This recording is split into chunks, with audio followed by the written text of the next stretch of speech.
துணை முதல்வர் வந்து பங்கேற்று தொடங்கி வச்சிருந்திருக்காரு. அதை பத்தி எப்படி? துணை முதல்வர் வழக்கமாவே இங்க வந்து பண்றது அலங்காநல்லூர் ஜல்லிக்கட்டு அவங்க வருவாங்க. ஸோ அது மாதிரி இந்த தடவை வந்து ஆர்வத்தோட பங்கேற்று போனாங்க. அவங்களுக்கு முன்வரிசையில் இருக்கைகள் ஒதுக்கப்படுறதுல வந்து ஏதாவது மாற்றம் ஏதாவது செய்ய வேண்டிய இருந்துச்சா? ஒரு இதுவும் இல்லைங்க. இது வந்து தவறுதலான ஒரு செய்தி வந்து பரவிட்டு இருக்குது. எந்த இதுவும் இல்லை. நீங்க எல்லாருமே இங்க தான் இருந்தீங்க. எல்லாரும் கண்ணு முன்னாடியே தான் நடந்தது. இது யாரும் இது பண்ணல. சுமூகமா நல்லபடியா நடந்தது. இல்ல அவர் வந்து அவரோட பையனை வந்து அவரோட இருக்கையிலே இன்னொருத்தர் 2 பேரும் ஒரே இருக்கையில உட்கார்ற மாதிரியான திட்டமிட்டு பண்ணியிருந்தாங்க. அதை பார்த்து தான் நீங்க எந்திரிச்சு போயிருந்தீங்க. அதுக்கு வேற ஏதாவது ஏற்பாடு பண்ணியிருந்துருக்கலாமா? இல்லைங்க, நாங்க எழுந்தெல்லாம் போகல.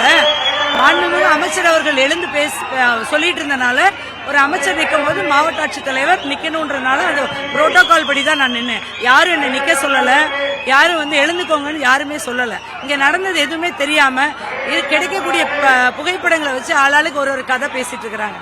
அதுக்கெல்லாம் நம்ம பதில் சொல்லிட்டு இருக்க முடியாது.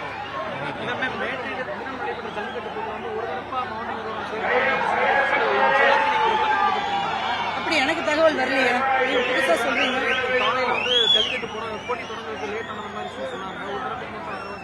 எந்த ஒரு தரப்புக்கு ஆதரவா அப்படி ஒன்றும் இல்லையே. நேற்று அவங்க வந்து வழக்கமா ஒரு கோயில்ல சாமி கும்பிட்டு அப்புறம் அவங்க 7 காளைகளை வைப்பாங்க. இங்க வந்து 4 காளைகள் தான், இங்க 3 காளைகள் தான். அதனால அதுக்கேற்ற மாதிரி டைம் ஆச்சு. மற்றபடி சிறப்பா ஒன்றும் வேணும்னே யாரும் டிலே பண்ணல, யாரையும் ஒதுக்கல, எதுவுமே அந்த மாதிரி எந்த நிகழ்வும் நடக்கல.